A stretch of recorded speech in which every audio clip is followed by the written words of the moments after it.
Cavablarınızda Pakistan məsələsinə toxundunuz, Pakistan'a toxundunuz. Bilirik ki, həftə sonu İslamabadda görüş gözlənilir. Bu haqda məlumat verərdiniz. Bu görüşdə nələr gözlənilir? Təbii ki, bu görüşün baş tutması mümkündür. İndi biz nəzərə alaq ki, ötən gündə Amerika və İran arasında təkliflər mübadiləsi oldu. Hələ ki, Amerika Birləşmiş Ştatları İranın təkliflərinə cavab verməyib. Düzdür, İran tərəfi nüvə silahının yaradılmasına tamamilə imtina edir və Hörmüz boğazı ilə bağlı isə qeyd edir ki, burada İran öz suverenliyi tanınmalıdır. Amma düşünürəm ki, Amerika Birləşmiş Ştatları qəti surətdə bu strateji dəhlizə və region ölkələrdə razı olması ki, İran tərəfi tək tərəfli Hörmüz boğazını nəzarət etsin. Mən düşünürəm ki, burada çox ciddi fikir ayrılıqları olacaq. Məhz Amerikanın da istədiyi ondan ibarətdir ki, Hörmüz boğazını ya İran, Amerika birgə nəzarət etsinlər və yaxud nəzarət etməsinlər. Bura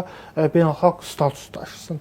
Məsələn, burada çox ciddi fikir ayrılıqları ola bilər. Bir də İran tərəfi qeyd edir ki, Hizbullaha qarşı döyüş əməliyyatları dayandırılmalıdır və üçüncü qeyd edir ki, kompensasiya ödənilməlidir. Təbii, mən düşünürəm ki, kompensasiya məsələsi sadəcə olaraq Amerikaya müəyyən qədər təzyiqdir. Yəni, bu növbəti mərhələ, əgər danışıqlar prosesi müsbət gedərsə, İran tərəfi bu təklifdən geri çəkilə bilər. Danışıqlar baş tuta bilər. İndi İran tərəfinin diplomatları orada iştirak edə bilər, amma bu açıqlanmır təhlükəsizliyə görə. Çünki Sepah dağılında kifayət qədər radikal qüvvələr var. Öldürülən generalların yerinə gələn generallar təcrübəsizdir və onlar hesab edirlər ki, vəzifəyə gəlmişiksə, İranda əsas söz sahibi bizi və biz dediyimiz olacaq. Mən düşünürəm ki, əgər Pakistanda növbəti danışıqlar baş tutarsa, Hörmüz boğazı ilə bağlı məsələlər müzakirə olunacaq, proksi qüvvələri ilə, həmçinin Hörmüz boğazı ilə və İranın artıq müharibənin tam dayandırılması, bir də balistik raket sistemlərinə ixtisar, onun döyüş mənzilinin ciddi şəkildə azaldılması, bir də İran tərəfi qeyd edir ki, Amerika Birləşmiş Ştatları tam müharibənin dayandırılmalıdır və bundan sonra İrana qarşı müharibə etməməli mexanizmini tamamilə bunu İranı əmin etməlidir, bir mexanizm hazırlamalıdır. Mən düşünürəm ki, burada təkcə İran tərəfi bu məsələyə Çini və Rusiyanın da danışıqlar prosesinə çəkə bilər. Onlar da burada zəmanətçi olsun. Çünki bu ABŞ-İran arasında olarsa, yenə də İran tərəfi bundan əmin olmayacaq. Və düşünürəm ki, İran tərəfi Çin və Rusiyanın bu danışıqlarda iştirakı, əgər müqavilə bağlanarsa, bir nəzarətçi funksiyasını, orada vasitəçi funksiyasını bu İran tərəfindən dediyim ölkələr iştirak edə bilər. Amma düşünürəm ki, Amerika Birləşmiş Ştatları buna razı ola bilməz. Yəni, fundamental problemlər var. Amma danışıqlar prosesi mümkündür. Çünki Amerika Birləşmiş Ştatları da danışıqlarda maraqlıdır. Çünki kifayət qədər İrana bunlar zərbə vurub. İran rəhbərliyi də xüsusilə prezident və onun administrasiyası, İran Xaricilər Naziri Ərəqçi və Ali Məclisin, Milli Məclisin sədri Qalibaf və bunlar kifayət qədər proseslərə obyektiv yanaşırlar. Amma sadəcə olaraq burada problem Sepah generallarıdır. Əgər Pakistan danışıqlar baş verməsə, proses dalana dirənsə, mən düşünürəm ki, Amerika Birləşmiş Ştatları Sepah generallarının aradan götürülməsi istiqamətində yenidən çox ciddi şəkildə sui-qəsd əməliyyatlarına başlayacaqlar. İranın iqtisadi infrastrukturuna çox ciddi zərbələr vuracaqlar. Həmçinin Xarq adasına, oradakı İranın neft terminallarına zərbə və Xarq adasının nəzarətə götürülməsi, Xarq adasının nəzarətə götürülməsi quru əməliyyatının başlanması deməkdir və bu geniş miqyaslı müharibəyə gətirib çıxarar. Həmçinin Hörmüz boğazında azad naviqasiyanın yaradılması istiqamətində əməliyyat deməkdir. Ona görə də düşünürəm ki, bunu İran tərəfi də bilir ki, bu çox ciddi qarşıdurmaya gətirib çıxaracaq. İran bundan daha çox burada İran dağılacaq. Yəni İran əhalisi, İran dövləti infrastrukturu ziyan çəkəcək. Amerika bundan əziyyət çəkməyəcək ki, Amerika ölkənin o tayındadır. Bir də Körfəz ölkələri, İsrail, daha çox təbii ki, İran. Mən düşünürəm ki, İranda artıq prosesləri soyuq başla düşünən generallar da var, həmçinin prezident və onun administrasiyası.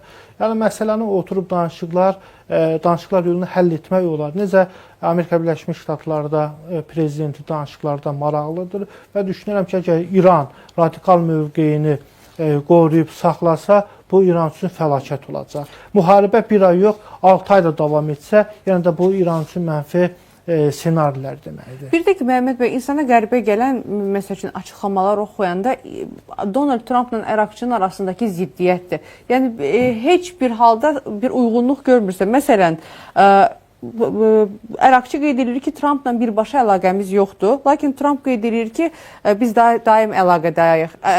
Daha sonra Trump qeyd edir ki, İran bizə yalvarır. Lakin İran deyir ki, bizim danışıq aparmaq kimi fikrimiz yoxdur. Yəni, bu qədər ziddiyyətlər var. Mən düşünürəm ki, burada Donald Trump, Amerika Birləşmiş Ştatlarının prezidenti biraz mübaliğəli danışsa da qeyd edir ki, məni İranın ali dini rəhbəri də seçmək istəyirlər. Belə bir fikrinə də rast gəlmişəm.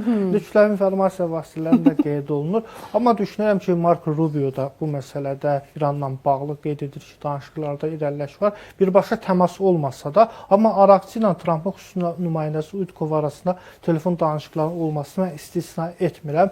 Amma birbaşa Trumpla təbii ki, danışıqlar baş vermir. Fikir verin, Əraqçı danışıqlarda maraqlıdır. Bilirsiniz, diplomatiyadır, Xaricilər Naziridir. İsrail ona suiqəst etmək istəyirdi. Qədim dövrdən belədir, danışıqlar aparan, diplomatiya məxsus olan şəxsləri aradan götürmək olmaz. Yəni, Pakistanın xüsusi kəşfiyyat nümayəndələri Amerikaya birbaşa çatdırmışlar ki, İran parlamentinin sədri Qalibaf və Əraqçı danışıqlarda maraqlıdır, orta mövqeyə gəlməsi ilə, amma İsrail bunları aradan götürmək istəyir ki, danışıqlar prosesi baş tutmasın. Bayaq mən dediyim məsələ, İsrail yəni danışıqlarda maraqlı deyil. Bir növ Binyamin Netanyahu müharibəni də davam etdirməklə özünün dini inancını həyata keçirməyə çalışır. Tövratda olduğu kimi bir növ öz hakimiyyətini də qorumağa çalışır.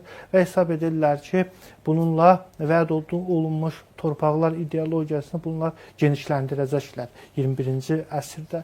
Yəni bir növ İsrail tərəfinə bu müharibə dini müharibə kimi də xarakterizə olunur. Onlara desən Fələstin bəs olmadı da. Yəni. Bəli, Livana da bunlar giriblər. İndi İranda da təbii ki, Sepah tərəfi bunlar da qatı, radikal və teokratikdir və bunlar da dini fanatikdirlər. Bir növ İsrailə qarşı bunlar da dini müharibə kimi baxırlar. Fikir verək, həm Tehranda, həmçinin Təl-Əvivdə oturan qüvvələr bir-birinin müharibəsinə dini müharibə kimi yanaşırlar. Amma təbii ki, Amerika Birləşmiş Ştatları burada əsas tərəfdir. Bütün qərarlar Vaşinqtonda verilir. Sabahları bir saatdan sonra Trump müharibəni də dayandıra bilər.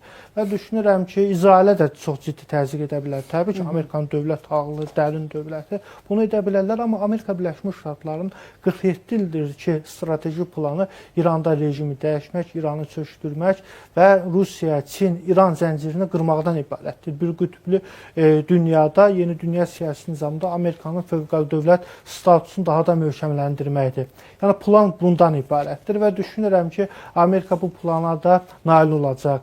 Ya İrana zorla bunu qəbul etdirəcək, ya da xoşla, danışıqlar prosesi. Fikrinizcə necə olacaq? Mən düşünürəm ki, İran tərəfi Amerika Birləşmiş Ştatlarına bir çox məsələlərdə razılaşacaq, atəşkəs əldə olunacaq. Çünki bu il ərzində o atəşkəs olacaq? Mümkündür. Elə aprelin əvvəllərində də atəşkəs mümkündür. Quru əməliyyatlar, bilirsiniz, indi Amerika qoşunlarını gətirir regiona. Bu, düşünürəm ki, İran rəhbərliyinə qarşı bir təzyiqdir.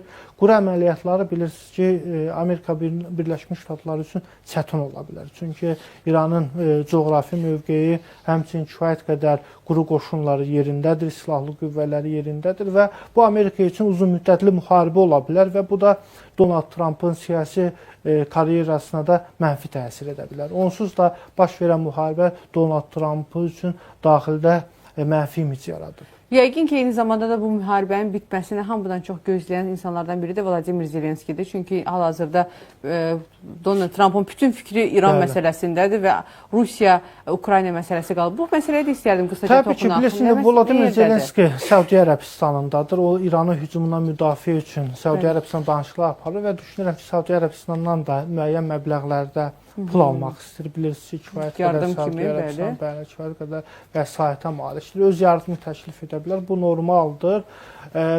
Amma hazırda Rusiya-Ukraynada irəliləyə bilmir ki, kifayət qədər artıq Ukraynanın Avropa ölkələri, Böyük Britaniya Ukraynanın müdafiə sənayesini gücləndirib. Elə raketlər indi Ukrayna istehsal edir ki, Moskvanı və Sankt-Peterburqu vurmağa qadir raketləri var əlində və hazırda bu Ukraynada döyüş əməliyyatları Böyük Britaniyada, Almaniya, Fransa idarə edir və kifayət qədər düz Amerika Birləşmiş Ştatlarından kəşfiyyat məlumatları alınır, silahlar gəlir. Amma hazırda Ukrayna və Avropa dövlətləri bu prosesdə Rusiyanın hücumunu kifayət qədər dayandırıb. Amma təbii ki, İranla müharibə, Rusiyaya qarşı sanksiyaları, neft sanksiyaları aradan qaldırıb. Bu pul deməkdir Rusiya üçün kifayət qədər və bu Rusiya müharibəni bundan sonra da davam etdirməsinə gətirib çıxara bilər. Ona görə də bu Ukrayna üçün mənfi ssenaridir və hesab edirəm ki, Volodymyr Zelenski çox çalışır ki, təbii ki, müharibə bitsin, daha da diqqətlər Rusiya-Ukrayna müharibəsinə cəmlənsin. Təşəkkür edirik Məhəmməd bəy, gəldiyiniz üçün, ətraflı şərhləriniz üçün. Çox sağ olun.